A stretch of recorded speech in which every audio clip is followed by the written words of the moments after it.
کہتے ہو کسی نے اس کو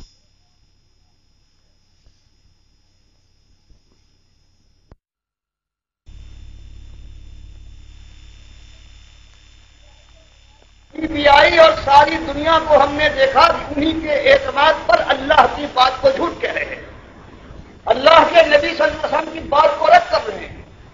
تو ایک غلام اللہ کا ہے، کیا اس کی غلامی کے اندر جوش پیدا نہ ہوگا، حرکت نہ آئے گی؟ کہ اگر کسی نے نہیں کہا ہے تو میں غلام ہوں، چلو اللہ کے یہاں وہ جواب دے، لیکن میں کیا جواب دوں گا؟ اس لیے یہ بات ہر مسلمان کا حق ہے جو صحیح معنوں میں اللہ کی بندگی کا ثبوت دینا چاہتا ہے. لوگ کہتے ہیں کہ اگر یہ کام نہ کرو، بات کہتے رہو اپنی مثبت دعوت، تو میں کہتا ہوں تم اللہ سے بڑے حکیم نہیں، اس کے رسول صلی اللہ علیہ وسلم زیادہ تم سمجھدار نہیں. اللہ نے سارے پرانے جو مشہور تھے سب کو قرآن میں ذکر کیا، یہ فرعون ہے، یہ حامان ہے، یہ قارون ہے، یہ ابو لہب ہے. اور عمرو بن لہی خزائی کا نام کس نے لیا ہے کہ سب سے پہلے اس ظالم نے شرک کو یہاں پر داخل کیا ہے، اور جہنم کی آگ میں نے دیکھا ہے یہ اپنی ہاتھوں کو کھینچ رہا تھا، پھٹ گیا تھا پیٹ. معلوم ہوا کہ وہاں بھی برزخ میں جسم بھی ملتا ہے، بخاری مسلم کی حدیث سے. تو اللہ اور اس کے رسول صلی اللہ علیہ وسلم کا قاعدہ تو یہ ہے کہ وہ بات کو، اعتقاد کے معاملے کو، ایمان کے معاملے کو بالکل صاف، کسی پر چوٹ لگے، کوئی ناراض ہو، بات جب تک صاف ہو کر نہ آئے گی. ایک راستہ ہے،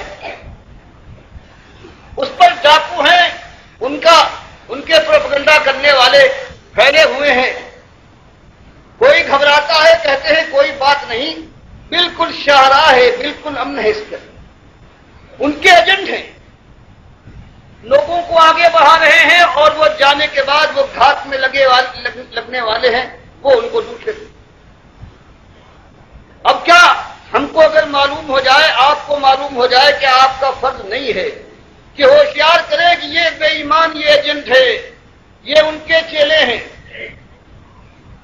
یہ ان کی طرف سے لگے ہوئے آگے بڑا خطرناک گروہ بیٹھا ہوا ہے. اگر ہم یہی کام کریں کہ جنہوں نے ایمان پر ڈاکہ ڈالا ہے، جنہوں نے ہمارے باپ دادا کی اربوں اور کھربوں لوگوں کو جہنم میں جھکوا دیا ہے اپنی بڑائی کے الزام میں اور اپنے جھوٹے نام کی وجہ سے،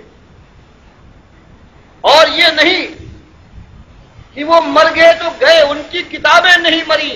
دن رات ہر جگہ ایک حیجان پیدا ہے، اللہ کا انکار ہے، اللہ کے نبی صلی اللہ علیہ وسلم، ان کی کتابیں بند تو نہیں ہوئی، وہ نہیں مرے ہیں. سانپ کو مارو اس کا زہر بھی ختم، لیکن یہ ایسا سانپ ہے کہ مارتے جاؤ زہر پھیلتا جائے گا. تو اگر اللہ نے پوچھا کہ ان ظالموں کے متعلق ٹھگوں کو تم جانتے تھے اور دنیا برباد ہو رہی تھی، تمہیں خبر تھی، اور تم اس خیال سے کہ ان کے بڑے نام ہیں، دنیا ناراض ہو جائے گی، لوگ کیا کہیں گے، تم نے اس بات کو کھول کر دنیا کے سامنے کیوں نہیں رکھا؟ تو اللہ کے بندوں، اگر آپ کوئی ہمیں تسلی بخش طریقہ بتا سکتے ہیں تو ہم اس پر سوچ سکتے ہیں. کوئی اور طریقہ اس کے علاوہ نہیں ہے. یہی اللہ نے کیا، یہی اللہ کے رسول صلی اللہ علیہ وسلم نے کیا، اور یہی پکارتے ہوئے آپ مکے کی گلیوں میں اور خانہ کعبہ کے اندر پکارتے تھے کہ انکم وما تعبدون من دون اللہ، تلاوت کرتے ہیں کہ تم اور جن کو تم من ظالموں کو پوچھتے ہو،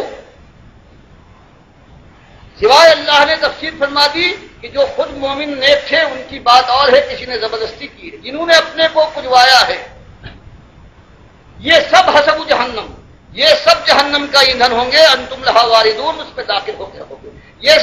یہ معمولی اور ڈھیلی بات ہے. اور جب یہ بات جوان مردی کے ساتھ آتی ہے، اس کے بعد کہیں صحیح معنوں میں انسان کھٹکتا ہے، کان کھڑے کرتا ہے، سوچنے پر مجبور ہوتا ہے، اور پھر چونکہ یہ حق ہے، پھر اس کو قبول کرنے والا بن سکتا ہے، اس کے علاوہ کوئی اور راستہ نہیں ہے۔ یہ ایمان کا ہمارے تقاضا ہے۔ اسی لیے کہا گیا تھا کہ بدال اسلام غریبا وسیعود کما بدا۔ اسلام جب آیا تھا آخر وہ بھی کہتے تھے کہ ہم حضرت ابراہیم کے ماننے والے ہیں، ایماندار ہیں۔ نبی صاحب نے ان کے ایمان کے چیتھے اڑا دیے کہ تم ایماندار نہیں ہو، اس لیے کہ ابراہیم ہمارا پیغمبر ما کان من المشرکین، تم تو مشرک ہو، وہ مشرک نہیں تھا۔ یہی جا کر مدینے میں ہجرت کے بعد یہی بات ان کے سامنے کھول کر رکھی گئی، تب یہ آشوب برپا ہوا ہے، زلزلے آئے ہیں، اور پھر وہ ساری تاریخ جو آپ کے سامنے ہے وہ دہرائی گئی ہے، اور اس کے بعد پھر کئی لوگ سمجھے ہیں، دماغ کھلے ہیں، اپنے مالک کی اصلی عزت کو پہچانا ہے، اور پھر کہیں راستہ لوگوں کی نگاہوں کے سامنے آیا ہے، اور پھر چلے ہیں، پھر اللہ کے وعدے پورے ہوئے ہیں۔ آج اگر اس طرح سے، اگر دوگلے پن کے ساتھ، اگر اللہ کے ساتھ اللہ کے انکار کرنے والے طاغوت کا بھی آپ نے خیال کیا تو اللہ کے دوہرے قدم پڑیں گے۔ ایک تو آپ جانتے ہیں، بتا دیجیے گا، پھر دنیا میں یہ آوازیں اٹھ رہی ہیں کہ ہاں یہ طاغوت تھے، چاہے تمہارے سر کے تاج ہوں لیکن اللہ کی بارگاہ سے راندے ہیں، ان کی بات نہ ماننا۔ تو اپنی ذمہ داری پہچانیے، باقی ساری چیزیں وہی ہیں، تھوڑی سی